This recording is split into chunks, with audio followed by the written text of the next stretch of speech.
અફસોસ અને પશ્ચાતાપ છોડી જીવનને સનાથ કરવાનો પ્રયાસ કર્યો. ભૂલો થઈ જાય જીવનમાં, પણ કેમ થઈ વિચારવા કરતા હવે આ ન થાય એના માટે શું, એના પ્રયાસ કરવા જોઈએ. સદગુરુની શોધ શરૂ થઈ. ગંગાજીના કિનારે ગુરુ પણ પાવન કરનારો ને ગંગા પાવન કરનારી સદગુરુ એવા સુખદેવજી મળ્યા. નિકટ બેસીને બે પ્રશ્નો કર્યા. જીવ માત્રના કલ્યાણનો ઉપાય શું? જેનું મૃત્યુ નિકટ હોય એને શું કરવું? પ્રથમ સ્કંદને વિરામ આપ્યો. દ્વિતીય સ્કંદમાં પ્રવેશ કર્યો. શ્રીનાથજી બાબાનું વામચરણ સાધન લીધું. જેનો જેવો અધિકાર એવી સાધન માપરી. આ સાધન લીલા વર્ણન કર્યું. સુખદેવજી બોલવાનો પ્રારંભ કરે છે. વર્યાનેશ તે પ્રશ્ન કૃતો લોકહિતમ નૃપ. મહારાજ, તમે શ્રેષ્ઠ પ્રશ્ન કર્યો છે. આ જીવ માત્રના કલ્યાણનો ઉપાય એક જ, પ્રભુનું સ્મરણ કરવું, પ્રભુનું ધ્યાન કરવું અને ભગવત ભજન દ્વારા જ મનુષ્યનું પરમ કલ્યાણ છે એમ કરવું. જીવ માત્ર આસુરી ભાવને ધારણ કરી અને સંસારમાં ભટકતો રહે છે, પણ એની સર્વ ઇન્દ્રિયો કેવલ ભગવાન તરફ લાગે ત્યારે જ એનું કલ્યાણ સંભવ છે. આગળ અનેક પ્રકારના પ્રશ્નો કર્યા છે. સૃષ્ટિ સર્જનનો ઇતિહાસ પૂછ્યો છે. સૃષ્ટિનું સર્જન કઈ રીતે થયું, અનેક પ્રકારની સૃષ્ટિ સર્જનની કથાનો ઉલ્લેખ આવ્યો. ભગવાનના નાભીમાંથી કમળમાંથી બ્રહ્માજી ચારે બાજુ શોધવા લાગ્યા કે હું આવ્યો ક્યાંથી. ચારે બાજુ શોધતા જળ દેખાયો. કમળની નાળમાં પ્રવેશ કર્યો. અંત ન પામ્યા. તપ કરવા માટે બિરાજમાન થયા. પરમાત્માએ 4 શ્લોકમાં ભાગવતની કથા સંભળાવી, જેને ચતુશ્લોકી ભાગવત કહીએ છીએ. બ્રહ્માજી જ્યારે શોધી રહ્યા છે કે મારું અસ્તિત્વ ક્યાંથી આવ્યું, હું પોતે ક્યાંથી આવ્યો, અને એ ચર્ચાનું વર્ણન 4 શ્લોકમાં ભાગવત સંભળાવીને કર્યું. શ્રીમદ ભાગવતનો આ દ્વિતીય સ્કંદ એ સાધન લીલા. જેનો જેવો અધિકાર એવી સાધનમાં એની રુચિ. સેવા તો બધા જ કરતા હોઈએ, પણ ઘણા વૈષ્ણવ કે અમને તો માળાજીની સેવામાં જ આનંદ આવે. ઘણા એમ કે અમને તો ભંડારની સેવામાં જ આનંદ આવે. કોઈ કે અમને તો મનોરથની સજાવટ ગમે, કોઈ કે અમને તો શૃંગાર જ ગમે. જેવો જેનો અધિકાર એવી સેવામાં અભિરુચિ. સેવા જ છે. ક્યારે કોઈ સેવા નાની મોટી હોતી જ નથી. અને પુષ્ટિ માર્ગમાં તો અનેક પ્રકારની સેવાઓ છે. ભગવત સેવા ઘરે બિરાજે તો કરીએ જ, પણ એટલો જ મહત્તા ગુરુ સેવાનો પણ છે. અને જો ગુરુ સેવાનો ન હોત તો દમલાજી પુષ્ટિ માર્ગમાં ન હોત.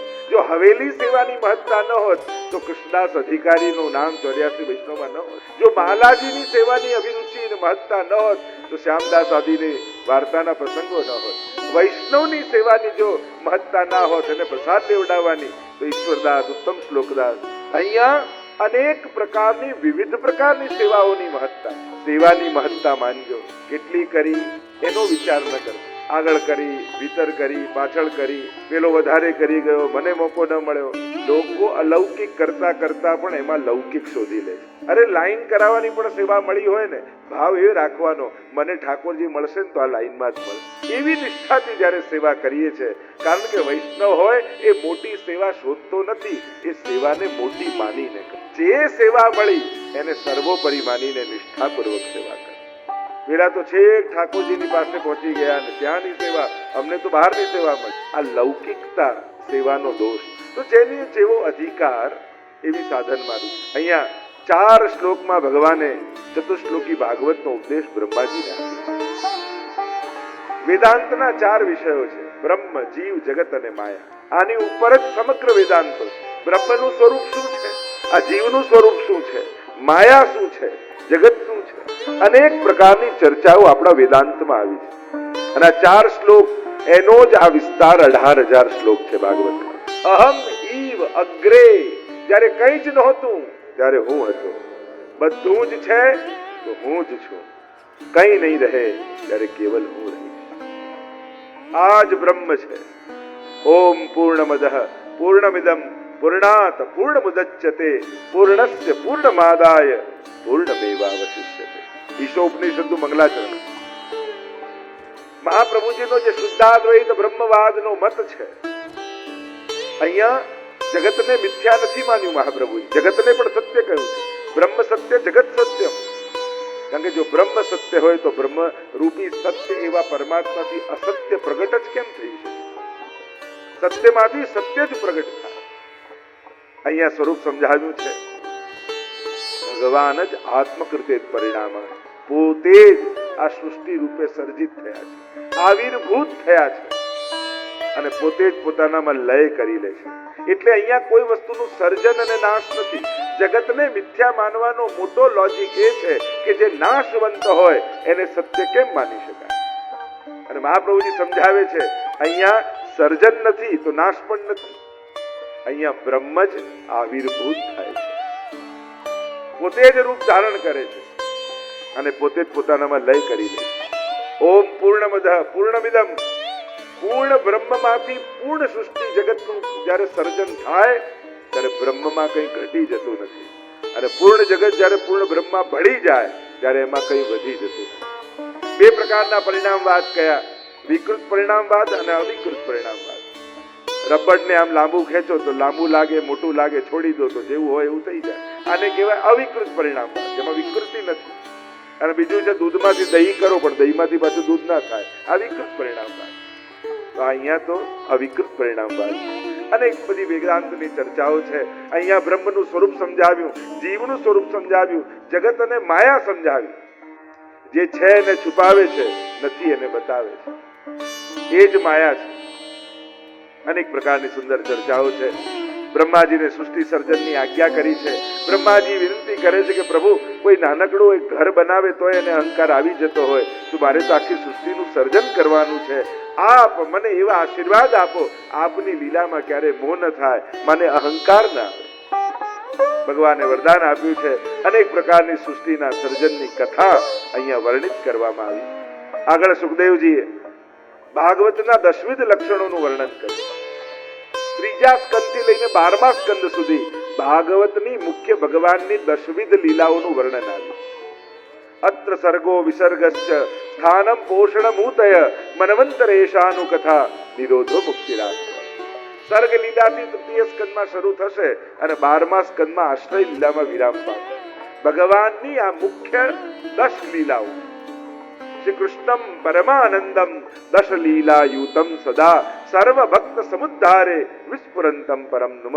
શ્રી મહાપ્રભુજી પણ વંદન કરતા કહે છે પ્રભુ કેવા છે, તો આ 10 લીલાઓને કરવાના। આપણે તો કોઈ પૂછે કે ઠાકોરજીની લીલાઓ કઈ, આપણે કે દાન લીલા, માન લીલા, હોરીખેલ લીલા, અરે આ બધી લીલાઓ તો એક નિરોધ લીલામાં છે। મુખ્ય તો 10 લીલા છે, જે ત્રીજા સ્કંદથી શરૂ થશે તે છેક 12મા સ્કંદ સુધી ચાલશે। પહેલો સ્કંદ અધિકાર, બીજો સાધન, અને ત્રીજા સ્કંદથી લઈ સર્ગ લીલાથી લઈ અને છેક આશ્રય લીલા સુધીની કથા। કારણ કે આ મહાપુરાણ છે, 17 પુરાણો છે, શ્રીમદ ભાગવત મહાપુરાણ। બંનેમાં ફરક શું? તો કે જેમાં 5 લક્ષણ હોય, 5 લીલાઓ હોય એને પુરાણ કહેવાય, અને જેમાં 10 લીલા હોય એને મહાપુરાણ કહેવાય। સર્ગશ્ચ પ્રતિસર્ગશ્ચ વંશો મનવંતરાણી ચ વંશાનુચરિતમ ચેતી પુરાણમ 5 લક્ષણમ। 5 લક્ષણ પુરાણમાં હોય, પણ આ મહાપુરાણ છે એટલે 10 લક્ષણ છે। અત્ર સર્ગો વિસર્ગશ્ચ સ્થાનમ પોષણમૂતય મનવંતરેશાનુ કથા નિરોધો મુક્તિરાશ્રય। અને એ દશવિધ લીલાઓનું દર્શન હવે આપણે આગળની લીલાઓમાં કરીશું। સર્જનમ સર્ગ, આ જે કાંઈ પણ સર્જન દેખાય છે એ પ્રભુ દ્વારા સર્જિત। આ બધાનો રચયિતા પરમાત્મા છે। તો તમને એમ લાગે કે જો ભગવાને રચ્યું તો પછી આવો ભેદભાવ કેમ દેખાય? તો કે અહીંયા વિરોધ નથી, વૈવિધ્ય છે। જે અવ્યવસ્થાઓ દુનિયામાં દેખાય છે એ માણસ સર્જિત। ભગવાન બધાને બધું જ આ પૃથ્વી પર એટલું ઉગાડે જ છે કે બધાને ભોજન મળે, માણસ પહોંચવા દેતો નથી। જ્યારે જ્યારે માણસ વ્યવસ્થાઓ પોતાના હાથમાં લે છે ત્યારે કંઈક ને કંઈક અવ્યવસ્થાઓ ઊભી કરે। આજે માણસે બધું જ પોતાના હાથમાં લીધું છે। અરે કૃત્રિમ વસ્તુઓ તો ઠીક, હવે કુદરતને પણ પોતાના કંટ્રોલમાં કરવાની કોશિશ કરે છે, એટલે કુદરત બગડવા લાગી। યોગ્ય સમયે વરસાદ નથી થતો, શિયાળો મોડો આવે, ઉનાળો વધારો પડે, અને માણસ પાછો સ્વીકારે છે ગ્લોબલ વોર્મિંગને કારણે થઈ રહ્યું છે। એ કોણ કરી રહ્યું છે, શેને કારણે થઈ રહ્યું છે? ક્યાંક કુદરતને ડિસ્ટર્બ કરવામાં પણ માણસનો જ હાથ। તો જ્યારે માણસ વિક્ષેપ કરે છે પરમાત્માના, જો ને માણસ આ કોરોનામાં 1 વર્ષ ઘરે રહ્યો તો બધું ચોખ્ખું થઈ ગયું, નદીના જળ ચોખ્ખા થઈ ગયા, કુદરત સ્પષ્ટ, પ્રદૂષણ ઘટી ગયું, પશુ પંખીઓ ખોવાયેલા પાછા આવી ગયા। કેટલું જોતા હતા, આ માણસ ઘરેથી નીકળે છે અને બગાડે। આ વ્યક્તિઓ પશુ પંખી આદિ જો ખાલી ભોજન લેવા બહાર જાય પાછા ઘરે આવી જાય, અને માણસ ઊંધો છે, ખાલી જમવા જ ઘરે આવે। જ્યારથી બહાર આપણે કહીએ આપણે આગળ વધ્યા, દુનિયા આગળ જઈ રહી છે. જ્યારે આજથી 25 વર્ષ પહેલા તમને તમારા ઘરેથી ઓફિસે જતા 15 મિનિટ લાગતી હતી, આજે 1 કલાક લાગે છે. આપણે આગળ ગયા કે પાછળ ગયા? ભલે સ્પીડમાં ચાલે એવી કાર છે, પણ જગ્યાએ હોવી જોઈએ કે નહીં? કારમાં સ્પીડ વધતી ગઈ ને રોડની સ્પીડ લિમિટ ઘટતી ગઈ. ક્યાંક ને ક્યાંક માણસ જવાબદાર. દુનિયામાં એકતા કરવી હશે ને તો મારા કરતા કોઈ જુદો છે એ વાતનો સ્વીકાર કરતા નથી. આ બધાને જો એકો કૌશ્યામ, ભગવાન એકમાંથી અનેક થયા પણ એક સરખા નથી થયા. કારણ કે એક સરખા જ બધાને બનાવવા હોત તો આટલા બધા રૂપ ધરવાની જરૂર જ નથી. અનેકતા એટલા માટે જ પ્રગટાવી છે કે વૈવિધ્ય પ્રગટાવું છે. અને એટલે જ તો અનેક રૂપ છે. દુનિયામાં જો ને, કોઈને ગળ્યું ભાવે, કોઈને તીખું ભાવે, કોઈને લાલ રંગ ગમે, કોઈને પીળો રંગ ગમે. વિચાર કરો, દુનિયામાં બધાને સફેદ જ રંગ ગમતો હોત તો દુનિયા કેવી હોત? આ જુદી જુદી પસંદગી છે એટલે તો સુંદરતા છે. દુનિયાનું સૌંદર્ય એના વૈવિધ્યમાં છે. પણ જ્યારે તમે વૈવિધ્યને વિરોધ માનવા લાગો છો, પોતાના કરતા જુદા વિચારનારને, પોતાના કરતા જુદા ગમતું કરનારને ક્યાંક તમારા વિરોધી માની લો છો, ત્યારે ક્લેશ પેદા થાય છે, રાગ દ્વેષ પેદા થાય. સર્જનમ સર્ગ, આ જે કાંઈ પણ સર્જ્યું છે એ પરમાત્માએ સર્જ્યું.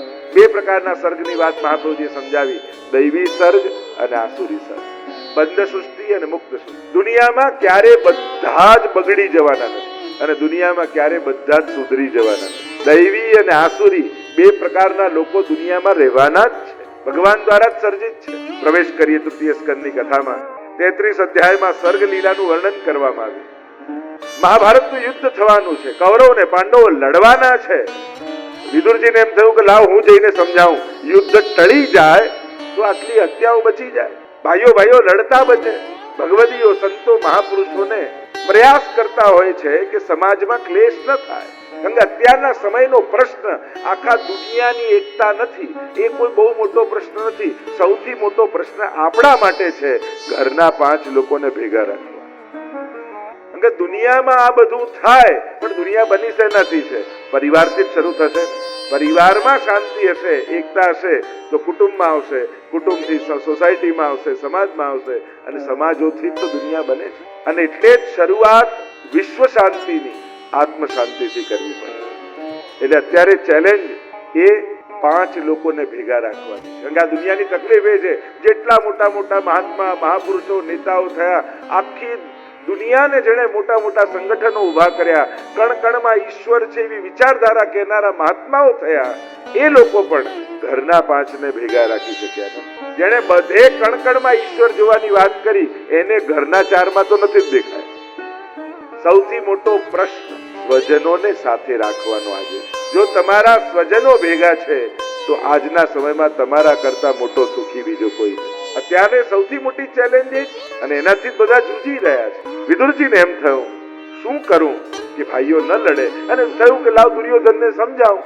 દુર્યોધનને સમજાવવા ગયા. દુર્યોધને અપમાન કરી દીધું અને વિદુરજી પોતાનું બાણ મૂકી અને ચાલ્યા. અને ત્યાં આચાર્યો એમ કહે છે કે આ વિદુરજી ઘર છોડીને નથી ગયા, બચેલું કૌરવોનું પુણ્ય વિદુરજી રૂપે ઘર છોડીને જતું.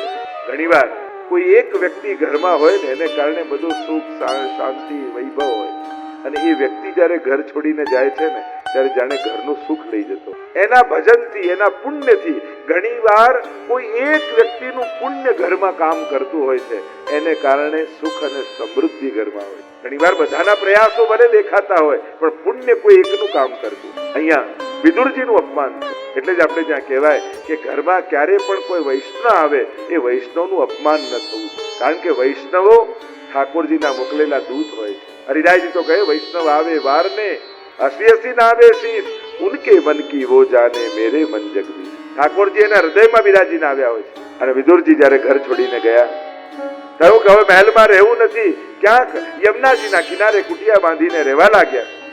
સમજાવવાનો પ્રયાસ કર્યો ને અપમાન કર્યું.